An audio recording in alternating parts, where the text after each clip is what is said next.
पुढचा प्रश्न असा आहे सर, की प्रेम आणि करिअर कसं हँडल करायचं? ओके.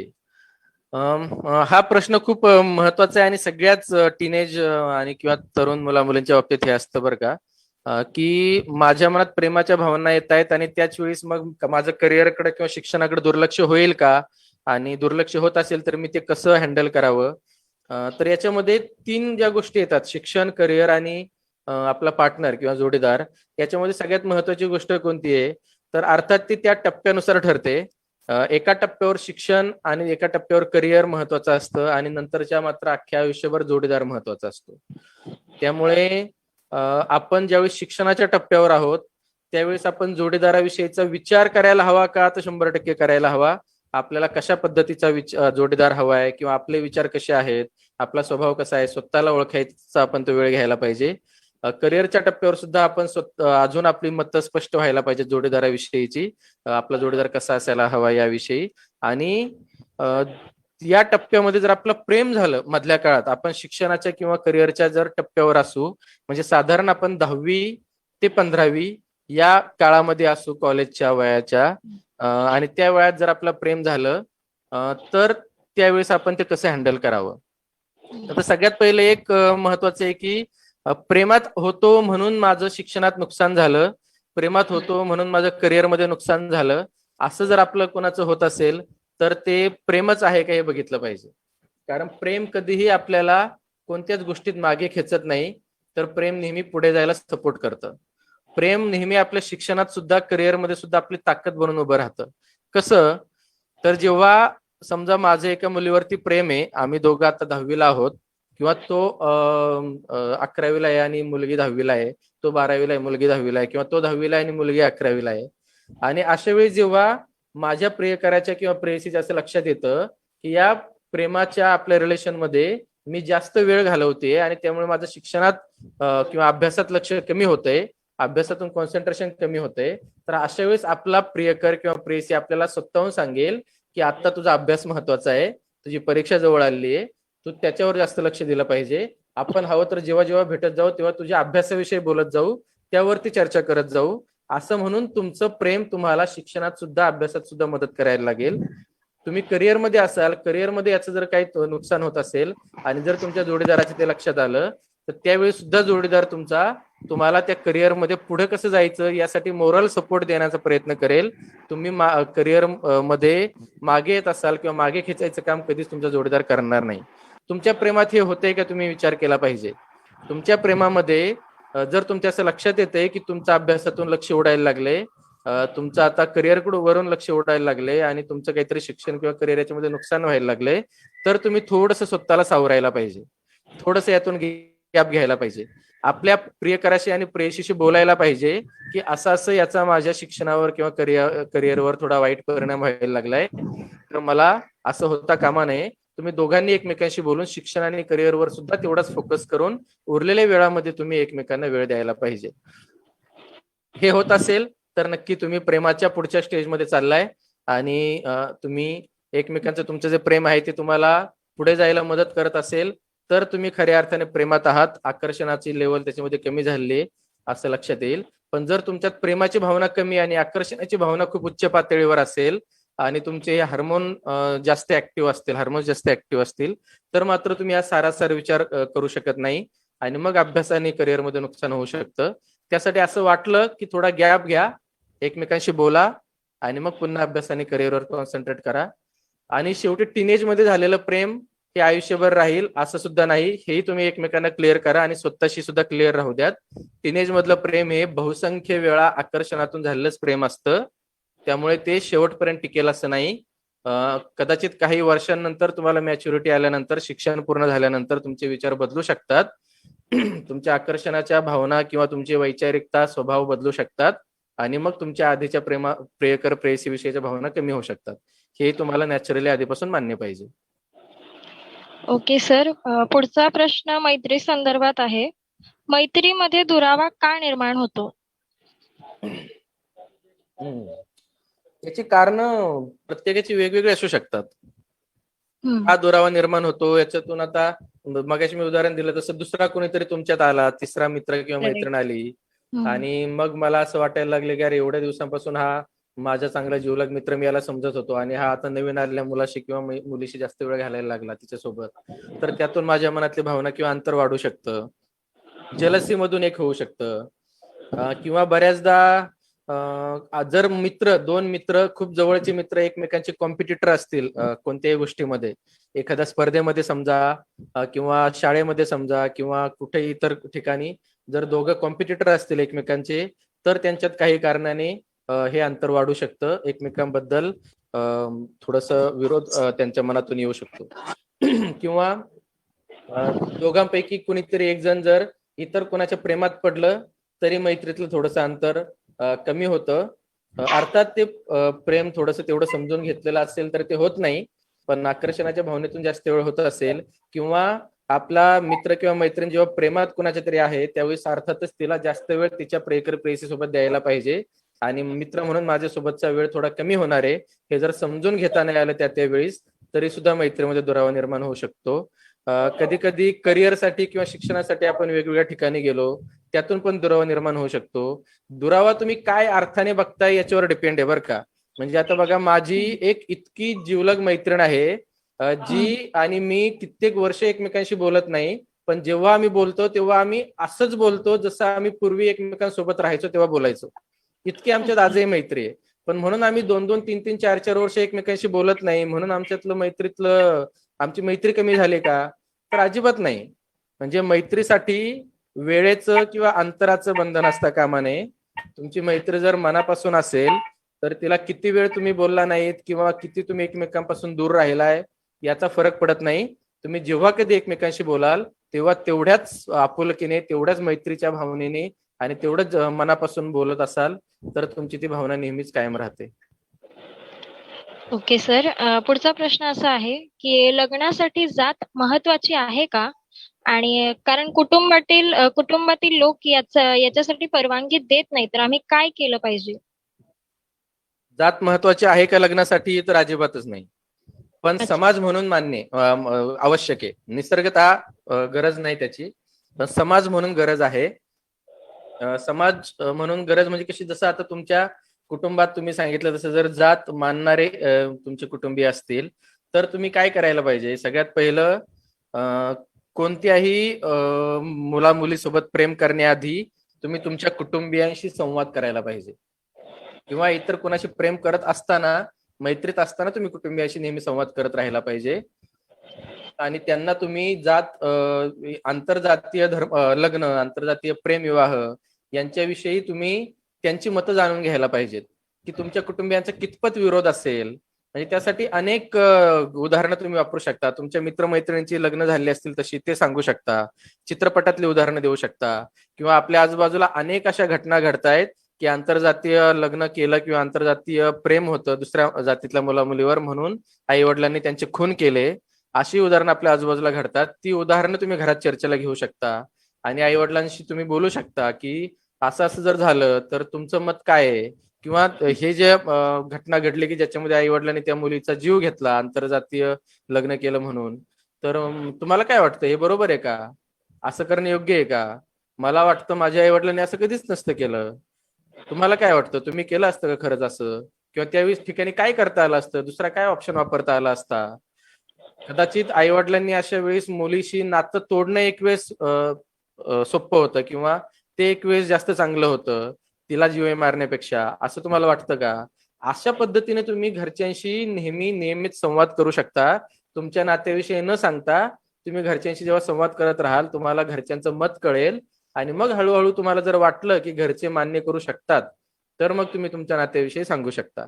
जर तुम्ही असं कुणाच्या प्रेमात पडण्याआधी किंवा कुणाशी प्रेम करण्याआधीच जर तुम्ही तुमच्या घरच्यांची मतं जाणून घेतलेली असतील तर तुम्हाला तुमचा प्रियकर किंवा प्रेयसी निवडताना सुद्धा असा विचारपूर्वक निवडता येऊ शकतो. आता विचारपूर्वक प्रेम होतं का, असं परत अनेकांच्या मनात प्रश्न पडला असेल की प्रेम काही विचार करून होतं का? आपल्याला असं सुचवलंय चित्रपटांनी की प्यार किया नहीं जाता, प्यार हो जाता है, असं आपल्या चित्रपटांनी सांगितलेलं आहे. आणि मग असं ठरवून केला जातो तो व्यवहार, आणि न ठरवता किंवा न विचार करता होतं ते खरं प्रेम, असं आपल्यापर्यंत आतापर्यंत पोहोचलेलं आहे. तर हे चुकीचं आहे, लक्षात घ्या. आपल्यापर्यंत जे पोहोचलंय ते आकर्षणाबद्दल पोहोचलेलं आहे, की आकर्षण ठरवून होत नाही हे मान्य आहे. आकर्षण विचारपूर्वक होत नाही हे बरोबर आहे. ते अचानक होत असतं, आपल्याला नकळत होत असतं. आणि आपण ते म्हणतो काय, आंखें खुली हो या हो बंद, दीदार उनका होता है, कैसे कहो मैं ओ यारा, ये प्यार कैसे होता है. हे जे म्हटलंय चित्रपटांनी, इथं फक्त प्यारच्या ऐवजी आकर्षण हा शब्द टाकायला पाहिजे, की आंखें खुली हो या हो बंद, तुमचे डोळे उघडे असो किंवा बंद असो तरी तुमच्या मनात जे असू शकतं ते म्हणजे आकर्षण. त्यामुळे प्रेम ते नसतं. प्यार कभी अंधा नाही होता है. प्यार अंधा होता है असं आपल्याला जे सांगितले आतापर्यंत, तिथं आकर्षण शब्द टाकायला पाहिजे. आकर्षण अंधा होत आहे. प्रेम मात्र डोळस असतं, विचारपूर्वक केलेलं असतं. ते विचारपूर्वक करत नाहीत अनेक जण, आकर्षणाला प्रेम समजतात, म्हणून पुढे जाऊन प्रेमातले प्रॉब्लेम होतात. जे विचारपूर्वक करतात त्यांच्यात प्रॉब्लेम होत नाहीत. त्यामुळे जर तुम्हाला आधीच आई वडिलांची मतं माहिती असतील आणि तुम्हाला प्रेम सुद्धा व्यवस्थित समजलेलं असेल, आकर्षण आणि प्रेम यात फरक आहे हे कळालेलं असेल, आपल्याला आकर्षण वाटणाऱ्या प्रत्येक व्यक्तीसोबत आपण प्रेम करूच असं नसतं, किंवा प्रेम करायला हवं असं पण नसतं, हे तुम्हाला कळालेलं असेल, तर तुम्ही तुमचा जोडीदार निवडताना सुद्धा तसा विचार करून निवडू शकता. म्हणजे आंतरजातीय जरी निवडणार असाल तर मग तुमच्या मनाची तुम्ही तोपर्यंत तयारी करून ठेवता, की अरे माझे आई वडील तर तयार नाहीयेत, पण मला हाच जोडीदार जास्त योग्य वाटतोय, तो भलाही वेगळ्या जातीतला असू देत, मला जातीशी काही संबंध नाही, मला माणूस म्हणून तो चांगला पाहिजे, त्यामुळे मला त्याच्याशीच लग्न करायचे असं तुम्ही ठरवत असताना तुम्ही आई वडील काय विरोध करू शकतील आणि त्याला तुम्ही कसं सामोरं जायचं याची सुद्धा तयारी पुरेशी करून ठेवता. आणि त्यामुळे तुम्हाला पुढच्या टप्प्यावर अडचणी कमी येऊ शकतात. त्यामुळे आधी संवाद ठेवा, घरच्यांना समजून घ्या, त्यांच्याशी बोलत राहा, आणि त्या आधारे तुम्हाला मग पुढे जाऊन निर्णय घेताना तुम्हाला अधिक सक्षमपणे निर्णय घेता येतो. त्यावेळेस तुम्हाला उपाय पण स्वतःचे शोधता येतात. अच्छा. पुढचा प्रश्न असा आहे की पॉर्न पाहणं योग्य की अयोग्य? काय करणं? पॉर्न पाहणं. हा. मिलण्याचा काय रे, तू जॉईन नाही झाला? हा, पॉर्न फिल्म्स पाहणं योग्य की अयोग्य? तर आता बघा, आपल्याकडे आतापर्यंत अशी पद्धत आहे की सेक्स विषयीचं आकर्षण निसर्गतः सगळ्यांमध्ये असतं. टीनेज पासून जास्त वाढतं. तेव्हापासून मला सेक्स बघायचा असतो, करायचा असतो, त्याविषयी समजून घ्यायचं असतं, पण ते समजून सांगणारं कुणीच नसतं. सेक्स कसा असतो हे मला बघायला कुठेच मिळत नसतं, आणि त्यामुळे मला ते बघण्याची आतुरता खूप असते. आणि त्या आतुरतेतून मी वेगवेगळे असे साइट्स बघणं किंवा वेगवेगळे पुस्तकं जे असतात ज्याच्यामध्ये अशा प्रणय कथा लिहिलेल्या असतात त्या जास्तीत जास्त वाचणं, असे प्रकार मुला मुलींकडून होऊ शकतात. त्याच्यामध्ये मला वाटतं खूप स्वाभाविक आहे, चुकीचं काहीच नाही. चुकीचं काय आहे? पॉर्न पाहिल्यानंतर त्यात दाखवणाऱ्या सगळ्या गोष्टी खऱ्या आहेत असं समजून त्या गोष्टींविषयी आग्रह धरणं हे चुकीचं आहे. पॉर्न मध्ये दाखवलेल्या बहुसंख्य गोष्टी चुकीच्या आहेत. पॉर्न हे नैसर्गिक सेक्स नाही. पॉर्न मधून तुम्ही फक्त तुमच्या तात्पुरत्या भावना तुम्ही त्या ठिकाणी सुखवू शकता, किंवा भावनांना तुम्ही निचरा करण्यासाठी त्याचा वापर करू शकता. पण पॉर्न मध्ये दाखवलेलं सेक्स हे खरं सेक्स नसतं. पॉर्न मध्ये दाखवलेल्या मग ते सगळ्या शरीराची रचना किंवा ते स्टॅमिना किंवा तशा पद्धतीचे ते लिंगाचा आकार किंवा लिंग एवढा जास्त वेळ सेक्स करणं किंवा त्याच्यामध्ये दाखवणारे जे अति रानटी प्रकार असतात हे सगळे वास्तविक नाही आहेत, हे तुम्ही लक्षात घेतलं पाहिजे. जसं आपण चित्रपटांतून असं म्हणतो, आपल्याला जसं ज्यावेळेस आपण साऊथचे पिक्चर बघतो आणि त्याच्यामध्ये एका लाथेत एखादा कुणीतरी गाडी हवेत उडवताना दिसतो, त्यावेळेस आपण असं म्हणतो का अरे हे खरं आहे बरं का, मी पण लाथेत गाडी उडवीन, असं म्हणतो का? आपण नाही म्हणत. आपण त्यावेळेस काय म्हणतो, अरे किती एक्स्ट्रा दाखवतात ना, लाथेत कुणी गाडी उडवतं का, असं आपण म्हणतो ना. पॉर्नच्या बाबतीत सुद्धा आपण हाच विचार केला पाहिजे की अरे हे दाखवतात, हे अर्थात आता याच्यात चुकीचं आणि बरोबर आपलं माहितीच नसतं, त्यामुळे आपण त्यात जे दाखवतात तेच खरं मानायचा प्रयत्न करतो. पण म्हणून फक्त पॉर्न हा उपाय नाही. तुम्ही जर पॉर्न बघत असाल, लग्नाच्या आधी तुम्ही योग्य शास्त्रशुद्ध माहिती घेतली पाहिजे. त्यासाठी वेगवेगळी पुस्तकं आहेत. संभोग का सुखाचं हे डॉक्टर शंतनू अभ्यंकरांचं पुस्तक आहे. निरामय कामजीवन म्हणून डॉक्टर विठ्ठल प्रभूंचं पुस्तक आहे. अशी अनेक पुस्तकं तुम्हाला मिळतील. डॉक्टर शशांक सामक यांची पुस्तकं आहेत. ही सगळी पुस्तकं तुम्ही वाचली पाहिजेत. लेट्स टॉक अबाउट सेक्शुअलिटी हे सेक्स विषयी बोलणारे पेज आहे फेसबुकचं, ते तुम्ही पाहिलं पाहिजे. फेसबुकवर लिखाण करणारे अनेक याचे विषय आहेत. माझे अनेक सेक्स विषयीचे लेख आहेत, ते तुम्ही वाचा. सेक्स विषयी व्यवस्थित समजून घ्या आणि मग ते प्रत्यक्ष आयुष्यात प्रयोग करताना तुम्ही त्याचा विचार करा. त्यामुळे पॉर्न बघणं वाईट नाही, पण पॉर्न बघून हे खरं आहे याला सत्य समजणं हे चुकीचं आहे. आणि त्या गोष्टी आपल्या जोडीदारावर लादणं हे तर खूप वाईट प्रकार आहे. आणि त्यातून पुढे जाऊन अनेक चुकीच्या गोष्टी तुमच्याकडून घडू शकतात. त्यामुळे एवढे काळजी पॉर्न बघताना घ्यायला पाहिजे की पॉर्न मधल्या दाखवणाऱ्या गोष्टी तात्पुरतं फक्त आपण त्यातून स्वतःला सुख मिळवून घेऊ शकतो. हस्तमैथुनासाठी बऱ्याचदा त्याचा उपयोग होऊ शकतो, पण ते म्हणजे खरं नाही हे लक्षात घेऊयात. खरा सेक्स काय समजून घ्या आधी, आणि पहिला सेक्स करण्याच्या आधी ते समजून घेऊन मग तुम्ही तसं सेक्स करण्याचा प्रयत्न करा. पॉर्न मधल्या गोष्टी इतरांवर लादण्याचा प्रयत्न करू नका तुमच्या सेक्स जोडीदारावर, आणि स्वतः सुद्धा त्या गोष्टींचं दडपण घेऊ नका. पॉर्न मध्ये दाखवतात तेवढा स्टॅमिना कोणत्याच नॅचरल व्यक्तीमध्ये नसतो, आणि पॉर्न मध्ये दाखवतात तशा पद्धतीने सेक्स सुद्धा करणं अनेक सगळ्यांना जमत नाही. हे आपण लक्षात घेऊयात. तो फक्त त्यांनी दाखवलेला बिझनेस साठी केलेला त्यांनी तो शूट असतं सगळं, ते लक्षात घेतलं पाहिजे. Okay. Hello hello. Yes yes, बोल अतिश. हा सर, माझं नाव आतिश पाटील आहे आणि मी सामाजिक कार्यकर्ता आहे. ऍक्च्युली सर, माझा एक प्रश्न आहे. माझा प्रश्न असा आहे की माझा एक मित्र आहे आणि माझा मित्र आणि एक मुलगी रिलेशन मध्ये आहे. म्हणजे जवळजवळ 3.5-4 वर्ष त्यांची रिलेशनला झाली. आणि ऍक्च्युली सीन असा आहे की रिलेशन पण म्हणता येणार नाही, चांगलं बॉन्डिंग आहे त्यांच्यामध्ये, चांगल्या फ्रेंडशिप मध्ये आहेत. आणि त्याला रिलेशन पाहिजे मित्राला, आणि ती मुलगी नाही म्हणते. आणि जर तिचं असं म्हणणं आहे की जर पाहिजे असेल रिलेशन तर मग मला लग्नाची मागणी पाहिजे. आणि दोघांची कास्ट डिफरंट आहे, दोघे वेगवेगळ्या जातीचे आहेत. आणि ते या प्रश्नाचं सोल्युशन माझ्याकडे मागत होते. आता त्यांना सोल्युशन खरं म्हणजे मला पण सुचत नाही, तर त्यांना मी काय सुचवावं या गोष्टीवर? बघ अतिश, यावरती मी बोललोय आधीच, तेच सोल्युशन याच्यावरती असेल की सगळ्यात पहिलं त्याच्या मनामध्ये तिच्याशी रिलेशन म्हणजे सेक्स करण्याची भावना त्याच्या मनामध्ये येणं, यात काही चुकीचं नाही. रिलेशन म्हणजे सेक्सच म्हणायचंय ना तुला? हा, तर त्याच्या मनामध्ये तिच्याशी सेक्स करायची भावना येणं यात काही चुकीचं नाही, हे पहिलं त्याला तू सांग. दुसरं, त्याच्या मनात ती भावना आली म्हणजे समोरच्या मुलीच्या मनात तीच भावना यायला हवी असा आग्रह धरणं चुकीचं आहे, हेही त्याला सांग. हा, त्यामुळे दुसरी समोरची जी मुलगी आहे ती जे म्हणते की सेक्स करायचा असेल तर आधी लग्न करावं लागेल, हे तिने घेतलेला निर्णय तिच्या आयुष्याचा की ती अशाच व्यक्तीसोबत सेक्स करेल जो तिच्याशी लग्न करेल. लग्नानंतरच ती सेक्स करणार असं जर तिचं ठरलेलं असेल तर तिच्या आयुष्याविषयीचा निर्णय घ्यायचा तिला पूर्ण अधिकार आहे. आणि तिच्यावरती सेक्स कुणीच लादू शकत नाही. अगदी प्रियकर पण लादू शकत नाही, मित्र पण लादू शकत नाही, इतर कोणीच तिच्यावरती सेक्सच्या भावना लादू शकत नाही. त्यामुळे तिच्या आयुष्याविषयीचा निर्णय घ्यायचा तिला पूर्ण अधिकार आहे. तो निर्णय तिचा जो असेल तो तुझ्या मित्राने मान्य केला पाहिजे. ते तुझ्या मित्राला सांग. जर खरंच तुझ्या मनात तिच्याविषयी आदर असेल तर तू तिच्या या भावनांचा सुद्धा आदर केला पाहिजे.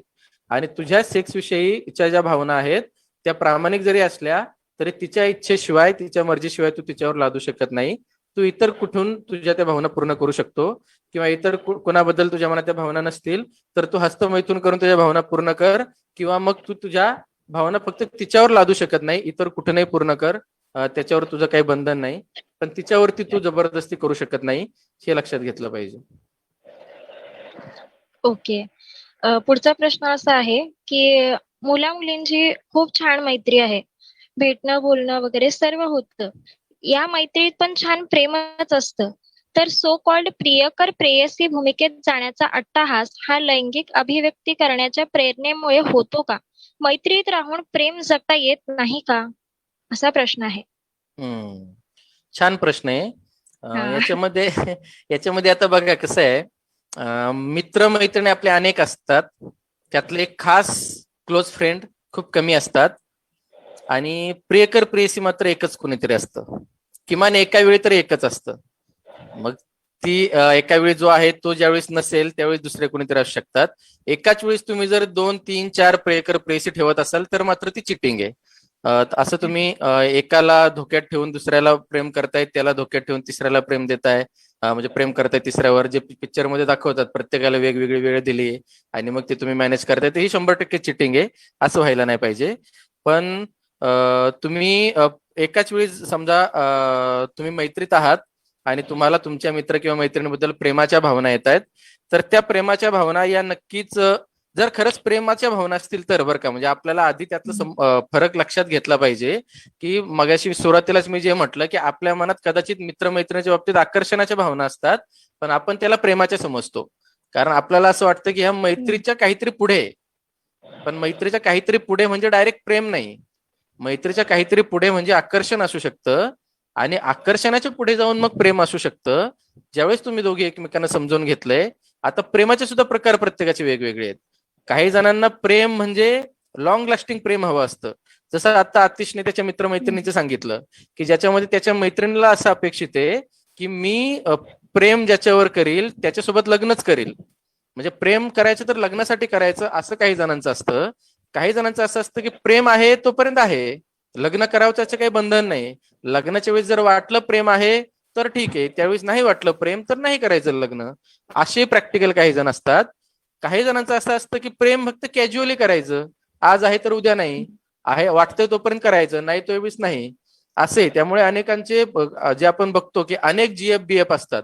आज तर बऱ्याचदा कॉलेजमध्ये फॅड दिसतं मला की तुझे आतापर्यंत किती जीएफ झाले. त्यामुळे मग त्यांना सिम्बॉल ह्या मैत्रीच्या नात्याला प्रेमाचं नाव दिलं पाहिजे असे बऱ्याच जणांचा अट्टास असतो. हा जो प्रश्न तुझ्या मैत्रिणीने विचारलाय तो खूप जो कोणी आता विचारलाय तो सांगितलेला तो महत्वाचा आहे की बऱ्याचदा प्रेमाचं लेबल आपल्या नात्याला लावण्याचा एवढा अट्टहास आपला का असतो, याचा खरंच आपण विचार केला पाहिजे. आणि लगेच तुमच्या प्रेमाला म्हणजे तुमच्या नात्याला प्रेमाचं नाव द्यायची घाई सुद्धा करता कामा नये. तुम्ही मैत्रीत राहा ना अनेक दिवस, तुम्ही खूप क्लोज फ्रेंड असाल एकमेकांचे, काय करता येऊ शकत नाही प्रेमात असताना, मैत्रीत असताना जे प्रेमात करता येऊ शकतं. मैत्रीत सुद्धा सगळ्या गोष्टी करता येऊ शकतात जे प्रेमात करता येऊ शकतं, जर दोघांची कन्सेंट असेल तर. दोघांना अर्थात प्रेमात सुद्धा दोघांचं कन्सेंट असेल तरच करायचं असतं. फक्त नाव तुम्ही वेगळं देताय, एक मैत्री म्हणताय किंवा प्रेम म्हणताय. काय म्हणायचंय तुम्ही दोघांच्या मनात आहे ना, शेवटी भावना महत्वाच्या आहेत, नाव काय देताय ते महत्वाचं नाही. त्यामुळे तुम्ही मैत्री नाव दिलं काय किंवा प्रेम नाव दिलं काय याने काही फरक पडत नाही. म्हणजे आम्ही दोघं रिलेशनशिप मध्ये आहोत असं मी जगाला ओरडून सांगितलं म्हणजे आमचं प्रेम खूप वाढतं, आणि आम्ही रिलेशनशिप मध्ये नाहीत आणि फक्त मैत्रीत आहोत असं सांगितलं म्हणून आमच्या दोघांचं प्रेम कमी होतं, असं काही नसतं.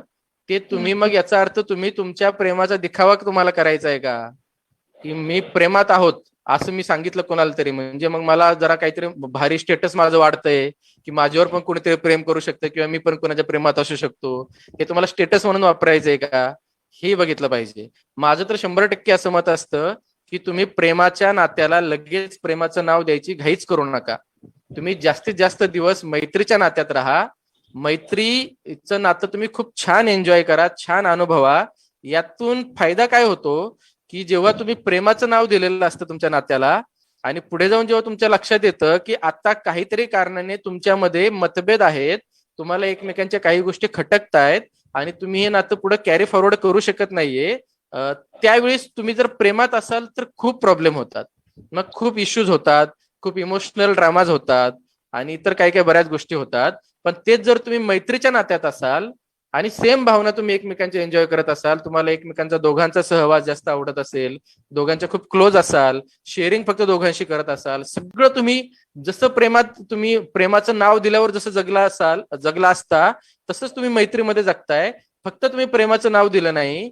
तर याने काय होतं की ज्यावेळेस पुढे जाऊन अशी कधी वेळ येते की जेव्हा तुम्हाला आत्ता असं वाटतंय दोघांना किंवा दोघांपैकी एकाला की आत्ता माझ्या मनामध्ये त्या भावना नाहीयेत, किंवा आता मला पुढे हे नातं असंच पद्धतीने कॅरी करावं असं वाटत नाहीये, किंवा मला दुसरं कोणीतरी या मित्र मैत्रिणीपेक्षा जास्त आवडत आहे आणि त्याच्यासोबत मला आयुष्यभर राहावं असं वाटतंय, अशी सिच्युएशन जेव्हा येते तेव्हा तुम्ही मैत्रीच्या नात्यातून त्या इतर नात्यामध्ये सहज जाऊ शकता.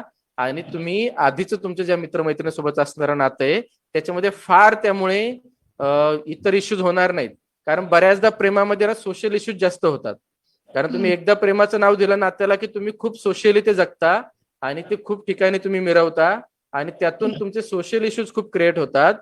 पण तुम्ही ते न केल्याने फक्त मैत्रीच्या नात्यात राहिले तर तुमचे हे सोशल इश्यूज कमी क्रिएट होतील आणि तुम्ही फक्त एकमेकांशी म्युच्युअली बोलून तुम्ही ह्या गोष्टी सांभाळू शकता, हाताळू शकता. आणि तुम्हाला एकमेकांना सोडताना फारसा त्रास होणार नाही किंवा इतर नात्यामध्ये जाताना सुद्धा फारसा त्रास होणार नाही. त्यामुळे प्रेमाचं लेबल लावायची अजिबात घाई करू नये असं मला वाटतं. प्रेमात जाण्याआधी तुम्ही मैत्रीचं नातं छान जगावं आणि जास्तीत जास्त वेळ मैत्रीच्या नात्यात राहावं. गरज असेल तरच प्रेमाचं लेबल द्यावं, नाहीतर काही गरज नाही. मैत्रीच्या लेबलमध्ये राहा आणि जेव्हा तुम्हाला एकमेकांसोबत लग्न करावंसं वाटतंय किंवा आयुष्यभर पार्टनर म्हणून राहावंसं वाटतंय त्यावेळी सुद्धा लग्न करावंच असं काही नाही. आयुष्यभर तुम्हाला पार्टनर म्हणून राहावं वाटत असेल लग्नाशिवाय तरी सुद्धा तुम्ही राहू शकता. त्यावेळी सुद्धा तुम्ही प्रेमाच्या नावाशिवाय राहू शकत असाल. प्रेमाचं नाव न देता फक्त मित्र म्हणून तुम्हाला एकमेकांसोबत मित्र म्हणून लिव्ह इन मध्ये राहायचं असेल तरी तुम्ही राहू शकता. त्याच्यामध्ये काहीच अडचण नाही. फक्त सामाजिक काही गोष्टींची अडचण येते तेवढे तुम्हाला सांभाळावे लागेल. Okay sir. सचिन दादा, पुढचा प्रश्न. सचिन दादा, हा आता तुझी 1 तास मांडणी आणि 1 तास प्रश्नोत्तर झालेले आहे. ओके. तुझ्याकडे अजून किती वेळ आपण प्रश्न घेऊ शकतोय? हे बघ, माझ्याकडे किती वेळ आहे, मी किती वेळ देऊ शकतो तुमच्या सगळ्यांच्या वेळेनुसार घ्या. मागच्या वेळेस आपलं जे 3 तास चाललं दुसऱ्या ठिकाणी सत्र, तसं इथे करायचंय का? मला किती वेळ चाल, माझ्याकडे वेळ आहे. मी डॉक्टरांच्या भाषेत हाच धंदा करतो. त्यामुळे मला काही हे नाही, वेळेचं बंधन नाही. तुमच्याकडे किती वेळ त्यानुसार बघा आणि चालेल. तुम्ही आयोजक म्हणून ठरवा किती वेळ घ्यायचे. माझ्याकडे आहे वेळ. ओके, चालेल, ठीक आहे. वैभव. ओके. पुढचा प्रश्न असा आहे की सहजीवन म्हणजे काय आणि त्याची व्याख्या काय असू शकते? सहजीवन फक्त लग्नानंतरच असतं असं नाही. सहजीवन फक्त प्रेमातलंच असतं असंही नाही. सहजीवन मैत्रीतलं असू शकतं. सहजीवन इतर कोणत्याही नात्यातलं असू शकतं. सहजीवन हे फक्त दोघांचंच असतं असंही नाही. सहजीवन हे 2 पेक्षा जास्त व्यक्तींचं एकत्रित असू शकतं. सहजीवन वेगवेगळ्या लैंगिकतेच्या व्यक्तींचं एकत्रित असू शकतं. समलिंगी व्यक्तींचं एकत्रित असू शकतं आणि उभयलिंगी व्यक्तींचं म्हणजे जे बायसेक्शुअल आपण ज्याला म्हणतो अशा व्यक्तींचंही असू शकतं. सहजीवनामध्ये सगळ्यात महत्वाचं एक कॉमन जो आहे गोष्ट ती अशी आहे की सगळ्यांना एकमेकांसोबत राहायला आवडतंय का? जे कोणी तुम्ही सहजीवन म्हणजे काय, तुम्ही एकत्र जगताय, तुम्ही एकत्र छान जगत असाल, एकत्र जगताना तुम्हाला आनंद वाटत असेल, तुम्हाला एकमेकांसोबत जगायला मजा येत असेल, एकमेकांसोबत जगताना तुम्हाला अधिकाधिक तुम्ही काय प्रगल्भ होताय, अधिकाधिक तुम्ही मूल्य विकास तुमचा होतोय, तुम्ही अधिकाधिक आनंदी राहताय एकमेकांसोबत जगत असताना, असं जर तुम्हाला वाटत असेल तर ते सहजीवन आहे.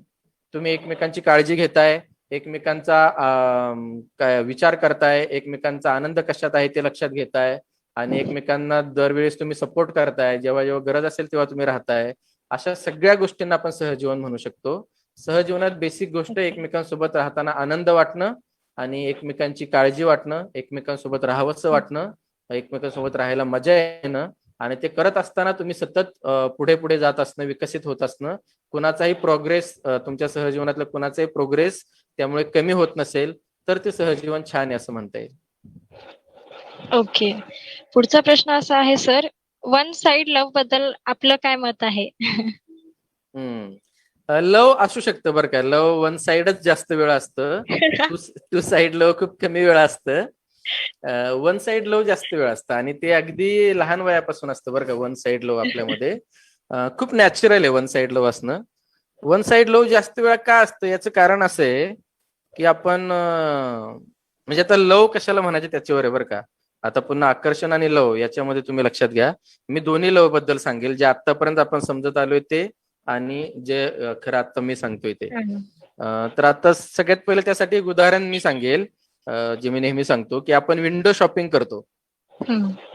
विंडो शॉपिंग करताना आपल्याला रस्ते आवडतात, पण आवडणाऱ्या सगळ्याच गोष्टी आपण घेत नाही का?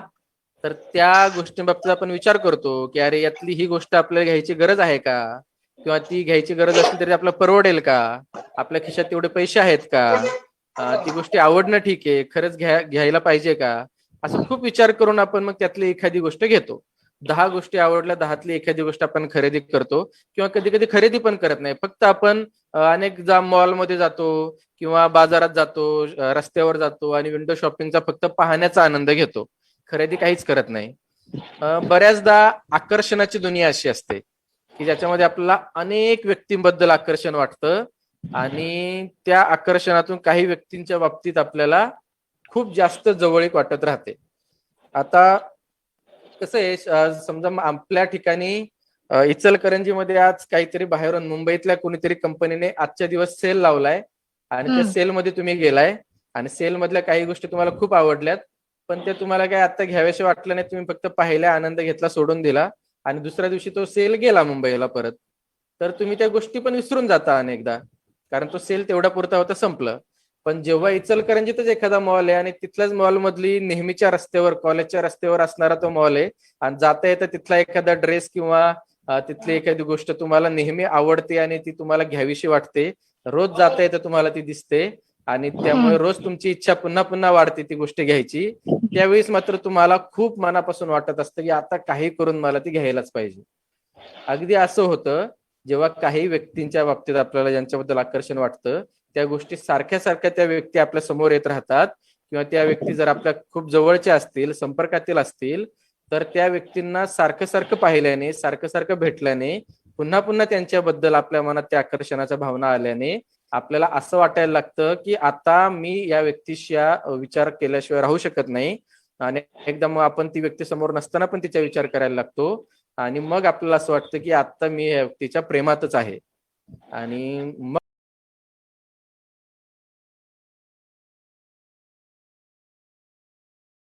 त्या प्रत्येक व्यक्तींच्या बाबतीत प्रेम व्यक्त करता येतच असं नाही आपल्याला. काही व्यक्तींच्या बाबतीत आपण असं प्रेम व्यक्त पण करतो. जेव्हा प्रेम व्यक्त करतो आणि समोरून नकार येतो, त्यावेळेस तो नकार कसा पचवायचा हे आपल्याला शिकवलेलं नसतं. जसं आधी आपल्याला याला आकर्षणाला प्रेम म्हणायचं नसतं, हे शिकवलेलं नसतं, तसं प्रेमातला नकार सुद्धा कसा आपण प्रेमानेच तो स्वीकारायचा असतो, आदराने स्वीकारायचा असतो, ते आपल्याला शिकवलेलं नसतं. त्यामुळे त्यातून आपल्याला त्रास होतो.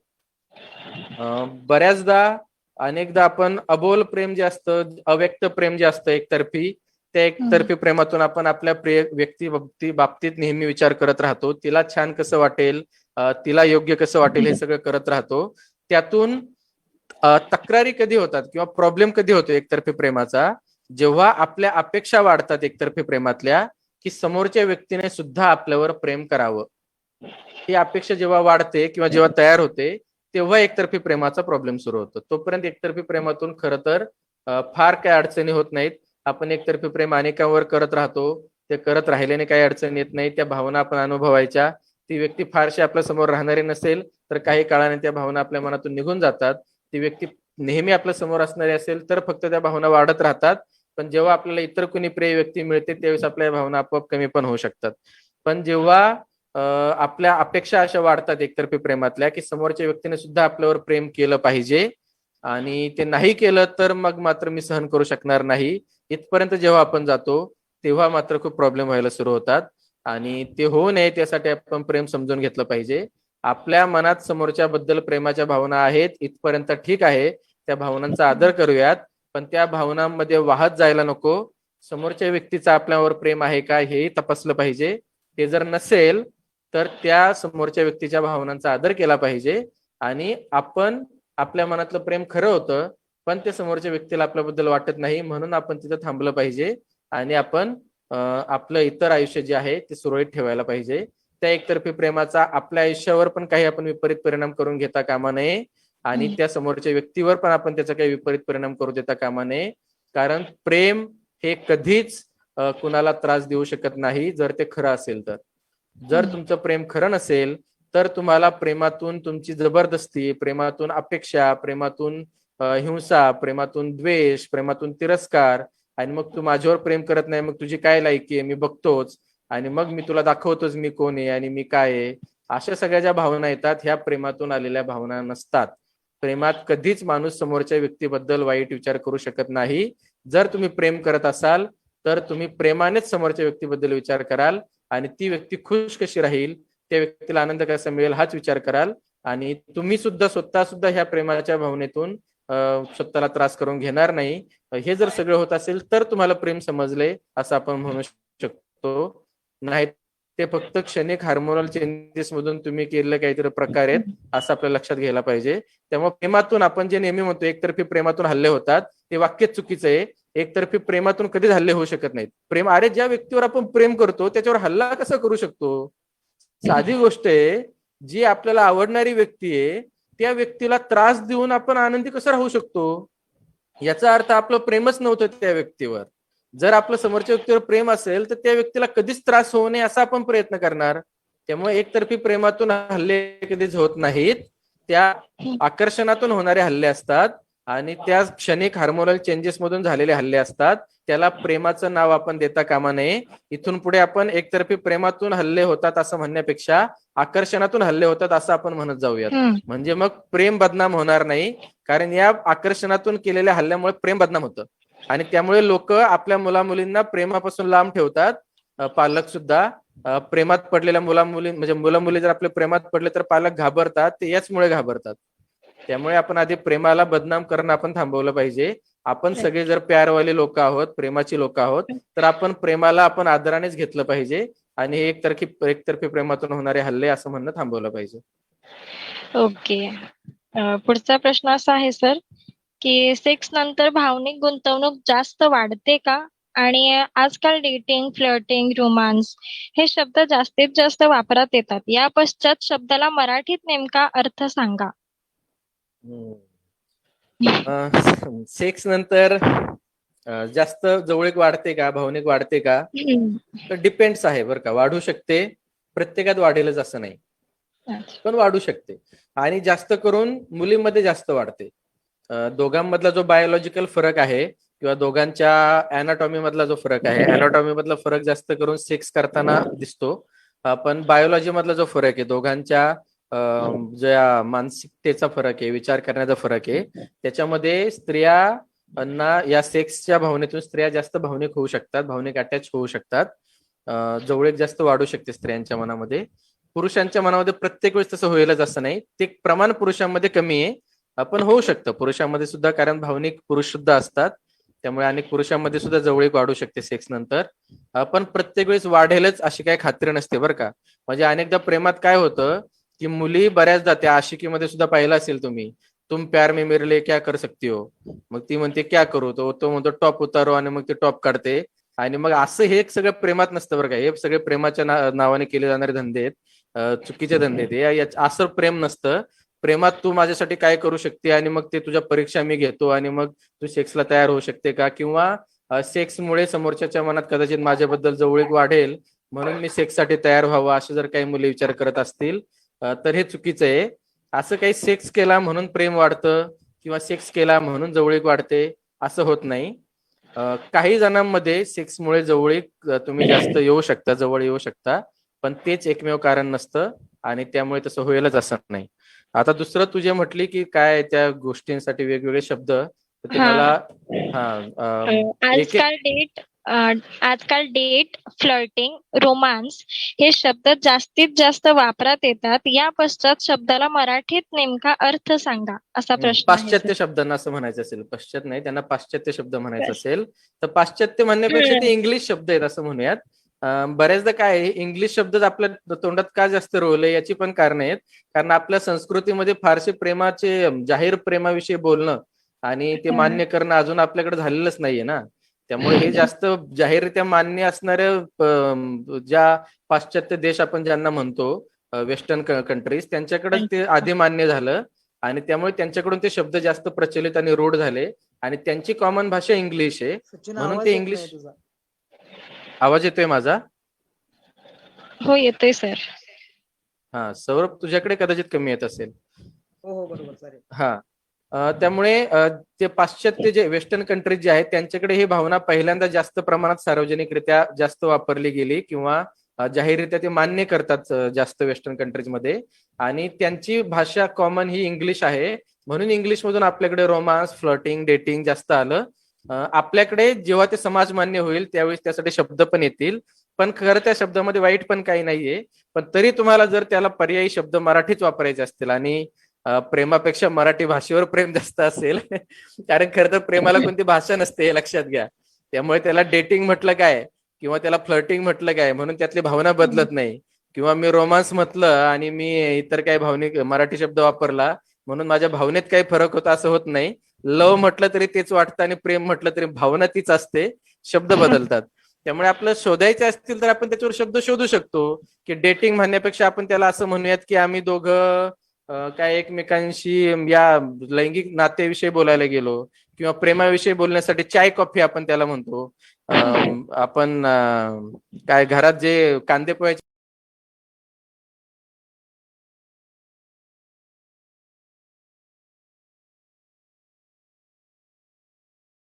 आठवत असेल तर कांदे पोह्याऐवजी कॉफी आणि बरंच काही, हा असं आपण म्हणू कॉफी आणि शकतो. बरंच काही. बरोबर. डेटिंगच्या ऐवजी आपण कॉफी आणि बरंच काही असं म्हणू शकतो.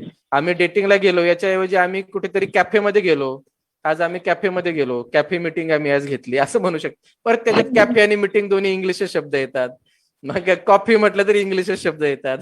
तर आपला भाषेचाच एवढा प्रॉब्लेम आहे. मग राईट. तुम्ही सरळ सरळ म्हणा की आम्ही प्रेमाविषयी बोलण्यासाठी भेटलो असं म्हणा, त्याने काही फरक पडत नाही. भावना महत्वाची आहे शब्दांपेक्षा, हे लक्षात घेऊयात. पुढचा असा आहे प्रश्न, पल्लवीचा आहे. लाईफ टाइम विदाउट सेक्सच राहता येतं का? म्हणजे ज्या पर्सनवर आपण प्रेम करतो त्याला कधीच समोरासमोर भेटलोही नाही, आपण लाईफ टाइम त्याच्यावरच प्रेम करत असलो, तो कुठे का असाना, फक्त हॅपी असावा, हेल्दी असावा, कोणासोबत का असेना, असा प्रश्न आहे. ओके. असं होऊ शकतं. आता आपण स्वतःविषयी जर म्हणायचं म्हटलं की जो समजा ज्या व्यक्तीवर आपण प्रेम करतोय ती व्यक्ती आपल्यापासून लांब गेलेली आहे, तर त्या व्यक्तीशिवाय आपल्याला राहायचंय, त्या व्यक्तीसोबत आपण राहू शकत नाहीये, तर सेक्स शिवाय राहू शकतो का? तर हा वैयक्तिक प्रत्येकाचा प्रश्न आहे. म्हणजे तुम्ही स्वतःला विचारलं पाहिजे की तुम्ही स्वतः सेक्स शिवाय राहू शकता का? तुम्ही जर हो असेल तुमचं उत्तर, तर तुम्ही राहू शकता. सगळेच जण राहू शकतात असं नाही, कारण सेक्स ही एक मूळ नैसर्गिक गरज आहे. जर आपण फक्त कोण राहू शकतं नॅचरली फक्त असेक्शुअल गटातील जे व्यक्ती असतात, म्हणजे लैंगिकता, आपल्याला जर लैंगिकतेचे सगळे प्रकार माहित असतील, ज्याच्यामध्ये LGBTQA असे अनेक प्रकार आहेत, म्हणजे 60-70 प्रकार त्याच्यामध्ये आहेत. पण महत्वाचे जे प्रकार आहेत ज्याच्यामध्ये समलिंगी, भिन्नलिंगी, ट्रान्सजेंडर आणि आपण असेक्शुअल गट ज्याला म्हणतो, की ज्यांना अजिबात लैंगिक संबंधाच्या भावनाच ज्यांच्या मनामध्ये तयार होत नाहीत, अशी जे व्यक्ती असतात त्या व्यक्ती आयुष्यभर सेक्स शिवाय राहू शकतात. त्यांना फक्त प्रेमाची भावना एवढीच महत्वाची आहे. पण फक्त सेक्स म्हणजे फक्त योनी लिंग संबंध एवढंच नाही बरं का. अनेकदा सेक्स म्हणजे तुम्ही शारीरिक दृष्ट्या एकत्र राहणं, किंवा तुम्ही रोमांस करणं, मिठी मारणं, एकमेकांना किस करणं, असंही होऊ शकतं. म्हणजे तुम्ही अगदी शारीरिक संपर्कापेक्षा सुद्धा, शारीरिक संपर्काने सुद्धा दूर राहायचं असं तुम्ही म्हणत असाल, फक्त मनानेच, तुमच्या मनातच प्रेम आहे, तो दूर, तुम्ही दूर, आणि आयुष्यभर तुम्ही असं दूर राहूनच एकमेकांवर प्रेम करायचं म्हणत असाल, तर ही खूप अवघड गोष्ट आहे. एवढ्या लांब असं करत राहणं, आयुष्यभर करत राहणं. पण तुम्हाला शक्य असेल, स्वतःला तुम्हाला वाटत असेल की तुम्हाला ते शक्य आहे, तर तुम्हाला तसं जगण्याचा पूर्ण अधिकार आहे. पण एक लक्षात घेतलं पाहिजे की तुम्ही असा विचार करताना तुमच्या मनातल्या भावनांशी, नैसर्गिक भावनांशी तुम्ही काही म्हणजे त्यात दडपत तर नाहीयेत ना. नैसर्गिक भावना दडपून तुम्ही हा विचार तर करत नाहीये ना. तुम्ही तुमच्यावरती हे विचार लादत तर नाहीये ना, हा विचार केला पाहिजे. जर तुम्हाला मनातून शारीरिक आकर्षण वाटत असेल, शारीरिक संबंधाची गरज वाटत असेल, कुणीतरी तुमच्या सोबत शरीराने सुद्धा असावं, तुमच्या जवळ असेल, ज्याच्याशी तुम्हाला बोलता येईल, ज्याच्यासोबत तुम्हाला राहता येईल, असं कुणीतरी तुमच्या आयुष्यात असावं असं तुम्हाला मनापासून वाटत असेल, पण फक्त तुम्ही आधी कोणाच्या बद्दल तरी हा विचार केला होता आणि ती व्यक्ती तुम्हाला सोडून आता दूर गेलेली आहे आणि तिच्यासोबत आयुष्यभर प्रामाणिक राहायचे असं तुम्ही मनाला सांगितलेलं आहे, आणि म्हणून तुम्ही इतर सगळ्या भावनांकडे दुर्लक्ष करत असाल, तर तो स्वतःवर केलेला खूप मोठा अन्याय असेल. असं करू नका. तसं केल्याने तुमचे शारीरिक आजार सुद्धा खूप वाढतील, मानसिक आजार सुद्धा वाढतील. कारण जसं पोटाची भूक ही भूक असते, तशी लैंगिक भूक सुद्धा एक प्रकारची भूक असते. तुम्ही किती दिवस उपाशी राहू शकता, अन्नाशिवाय राहू शकता, याला जसं लिमिट आहे, तसं लैंगिक भुकेशिवाय जर तुमच्या आतून लैंगिक इच्छा असेल आणि तुम्ही ती दडपत असाल, तर त्याला एक लिमिट असतं. किती लिमिट पर्यंत तुम्ही ती दाबू शकता, याला काही मर्यादा आहेत. त्यानंतर तुमच्या शरीरावर, मनावर त्याचे परिणाम होतील, आणि ते होऊ देऊ नका. कुणीतरी तुम्हाला सोडून गेलं म्हणून तुम्ही स्वतःवर अन्याय करू नका. एक व्यक्ती, प्रेम हे तुमच्या आयुष्यातली फक्त एक चांगली भावना आहे, एक चांगला टप्पा आहे. प्रेम म्हणजे आयुष्य नाही. आयुष्यातल्या खूप चांगल्या गोष्टींपैकी एक चांगली गोष्ट म्हणजे प्रेम आहे, हे लक्षात घ्या. त्यामुळे ती एक चांगली गोष्ट संपली म्हणून इतर सगळ्या गोष्टी संपत नाहीत. तुम्हाला तेच प्रेमाच्या भावना इतर कोणाबद्दल वाटू शकतात. तुम्ही तुमच्या मनाची दारं उघडे ठेवा. ती मनाची दारं फक्त एका कोणासाठी तरी बंद करून ठेवायची गरज नाही. आणि इतर कोणाबद्दल मनाच्या भावना आल्या तर, मनात भावना आल्या तर त्याबद्दल अपराधाची भावना ठेवायची गरज नाही. तुम्ही गेलेल्या माणसाचा विचार सोडून द्या आणि मनसोक्त आयुष्य जगा. हे आयुष्य एकदाच मिळतं. छान जगा, रोमॅन्टिक जगा. अनेकांच्या मनात तुमच्याबद्दल मनात भावना येऊ शकतात अनेकांच्या बद्दल, त्या येऊ द्यात, त्या अनुभवा. मस्त रोमॅन्टिक मूव्हीज बघा, गाणी ऐका, इतरांच्या बद्दल छान छान विचार करा. आणि आवडलाच कोणी तर त्याच्या प्रेमातही पडा. आणि दोघांची म्युच्युअल प्रेम असेल तर तुम्ही मस्त पुढे ते नातं प्रेमाचं जगा सुद्धा. ओके सर, पुढचा प्रश्न असा आहे, सर कोणत्याच रिलेशनशिप मध्ये नसणं हे अपराधीपणासारखं वाटणे किंवा जास्ती वय झालं तरी वरती नसणे याबद्दल आपलं काय मत आहे? जास्त वय झालं तरी वर्जिन असणे याबद्दल आपलं काय मत आहे? ओके. आता खूप दिवसांपासून कोणत्याच रिलेशन मध्ये नाही, म्हणजे वयाचा खूप मोठा टप्पा झाला तरी कोणत्याच रिलेशन मध्ये तुम्ही नाही, याची कारणं शोधली पाहिजेत. मी आता जे म्हटलं त्याच्यातच ते उत्तर येतं की जर तुम्हाला कुणाशी रिलेशन मध्ये राहावं असं वाटलंच नसेल तर इट्स ओके. ते न वाटल्याने तुम्हाला काही त्रास वाटत नसेल तर इट्स ओके. तुम्हाला त्याने काही निराशा वाटत नसेल, तुमच्या आयुष्यात त्याने काही फरक पडला नाही, तुम्ही छान आनंदी आयुष्य जगू शकताय कोणाच्याही रिलेशन मध्ये न राहता, तर छान आहे ना. मूळ मोठो काय आहे, आपल्या आयुष्याचं मूळ ध्येय काय असायला पाहिजे की मी आनंदात जगायला पाहिजे. मला एकच आयुष्य मिळतं, मिळालेलं ते एक आयुष्य मी छान मस्त मजेत सुखात आनंदात जगलं पाहिजे. एवढाच आपला आयुष्याचा हेतू असला पाहिजे. जर तुम्ही नात्याशिवाय छान आनंदाने आयुष्य जगू शकत असाल, तुम्हाला काही त्याची दडपण नसेल, तर काय गरज नाही ना तुम्ही कोणाच्या नात्यात राहायची. तुम्हाला जर सेक्स शिवाय, मी जसं म्हटलं सेक्शुअल गटातील अनेक व्यक्ती असतात जे नॅचरल आहे आणि त्यांच्या मनामध्ये सेक्सची भावना नसते, त्याशिवाय ते आनंदी जगू शकतात. जर तुम्ही आनंदी जगत असाल तर काहीच अडचण नाही. पण जर तुमच्या मनात त्या भावना येत आहेत पण तुम्ही ते दडपून ठेवल्यात किंवा त्या भावना व्यक्त करण्यासाठी तुम्हाला कोणी भेटलं नाही आणि म्हणून तुम्ही एकटे आहात, तर ती अडचण आहे. मग त्यावर उपाय करायला पाहिजेत. जर तुम्ही त्या भावना दडपून टाकत असाल आतापर्यंत, तर त्या दडपून टाकणं बंद करा. मन मोकळेपणे त्या भावना अनुभवा. मनातल्या मनात किमान रोमॅन्टिक भावना आधी स्वतःच्या येऊ द्या. छान मनातून रोमॅन्टिक व्हा आणि मग आजूबाजूला तुम्ही इतर जोडीदार शोधू शकता. मनातून रोमॅन्टिक झाला तर तुम्हाला इतरही जग रोमॅन्टिक वाटेल आणि तुम्हाला इतरांच्या बद्दलही छान भावना तुमच्या मनात येतील. कोणीतरी आवडू शकेल. तुम्हाला जो आवडेल त्या प्रत्येकाला तुम्ही आवडाल असं नाही, तसं वाटून पण घेऊ नका. मिळेल तुम्हाला तुमचा कोणीतरी छान जोडीदार, पण आधी मनातून तुमच्या भावनांचा तुम्ही विचार करा. जर तुम्ही आनंदी असाल तर नो प्रॉब्लेम, आनंदी नसाल तर तुमचा आनंद कशात आहे त्याचा विचार करा आणि तसं जगा. ओके, आता पुढचा प्रश्न थोडासा पर्सनली आहे सर, तुमच्यासाठी आहे. सचिन सर, आपल्याला कोणावर प्रेम झालंय का? हो, खूप जणांवर झालंय. आकर्षण आकर्षण तर आजही खूप जणांच्या बाबतीत वाटत असतं. आकर्षणाच्या पुढच्या टप्प्यावर जे आपण प्रेमाच्या भावना म्हणतो त्याही झालेल्या आहेत. सचिन, हा हा त्याच प्रश्नाला जोडून एक पुढचा प्रश्न पण आलाय. हा. तुम्हाला कधी प्रेम झाले का? आणि जर तुम्ही असं मगाशी म्हणालात की एक्स्ट्रा मटेरियल अफेअर्स होणं नॉर्मल आहे, तर मग एक्स्ट्रा मटेरियल्स असणं किंवा या गोष्टीला आपला सपोर्ट आहे का? आणि सगळ्यांनीच जर असं करायचं ठरवलं तर समाजात तेढ निर्माण होणार नाही का? किंवा समाज भरकटत जाणार नाही का? किंवा समाजाची व्यवस्था बिघडणार नाही का? ओके, महत्वाचा प्रश्न आहे. आता यात पहिलं लक्षात घेऊयात. मी एक एक टप्प्याने सगळे उत्तर देतो. जर माझ्याकडून काही सुटला यातला, कारण खूप प्रश्न एकाधिक आलेत, जर यातला काही एखादा सुटला मुद्दा तर मला सांगा, तुम्ही आठवण करून द्या. हो हो. हा, पहिल्यापासून मी आता सांगतो. मला प्रेम झालं का? तर झालंय, आजही होतं. आकर्षण आजही अनेकांच्या मी आकर्षणात असतो. प्रेमाच्या बाबतीत म्हणाल तर खऱ्या अर्थाने ज्याला आपण प्रेमाची भावना, जी मलाही खूप उशिराच्या टप्प्यावर कळाली.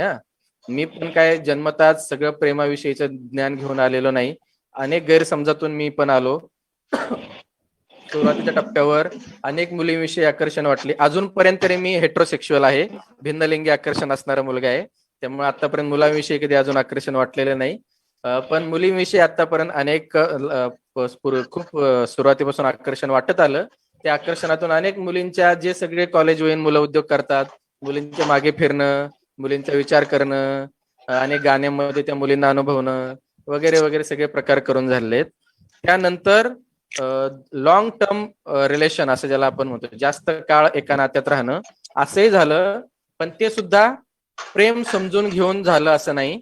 आकर्षणातून त्याला प्रेम समजून ते सुरू झालं. त्यानंतर अनेक वर्ष रिलेशन मध्ये राहून नंतर एका टप्प्यावर जेव्हा लक्षात आलं की आता आपण लाईफ टाईम जोडीदार म्हणून सोबत राहू शकत नाही, त्यामध्ये अनेक अडचणी आहेत आणि खऱ्या अर्थाने आपण समजून घेऊन प्रेम करणं ज्याला म्हणतो, किंवा स्वभाव, सवयी, आवडीनिवडी, वैचारिकता या गोष्टी ज्या पार्टनर म्हणून एकमेकांसोबत राहताना महत्वाच्या आहेत, त्या कमी दिसत आहेत किंवा त्या दिसत नाहीत आणि त्यामुळे पुढे जाऊन लग्नानंतर जोडीदार म्हणून राहताना अडचणी येऊ शकतात.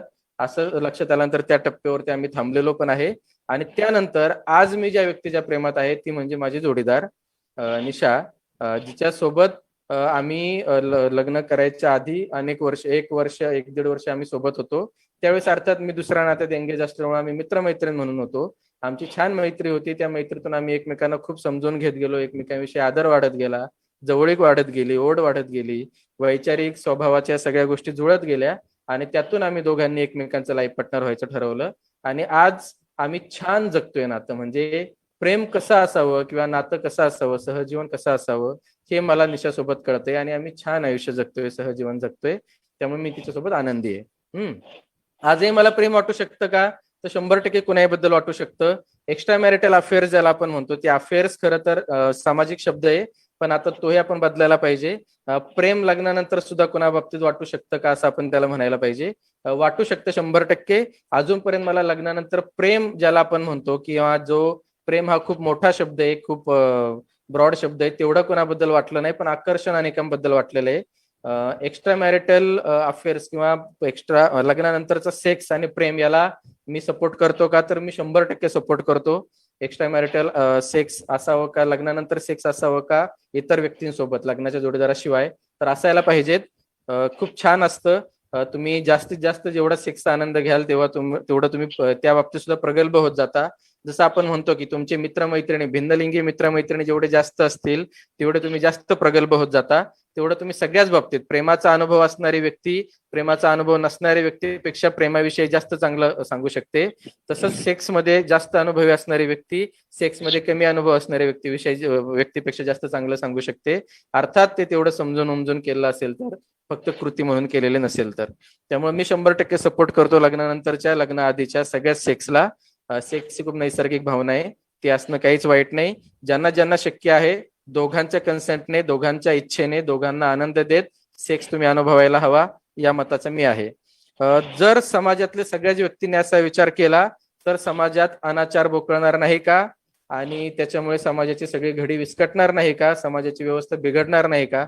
असा जो पुढचा प्रश्न आहे, तर मला असं वाटतं उलट जर सगळ्या समाजाने मान्य केलं तर समाजाची घडी खूप चांगली बसेल, समाज खूप हेल्दी होईल, समाज मानसिकरित्या सुद्धा खूप सुदृढ बनेल, समाज खूप चांगला ह्या नात्याला काय झेलू शकेल.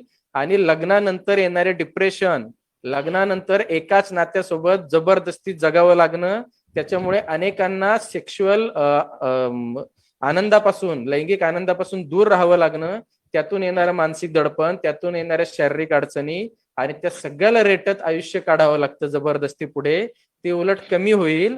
आणि जर आपण हे लक्षात घेतलं की आपण जरी लग्न दोघांनी एकमेकांसोबत केलेलं असलं तरी आपला जोडीदार इतर कुणाबरोबर सेक्स करावंसं वाटत असेल तर ते खूप नॅचरल आहे.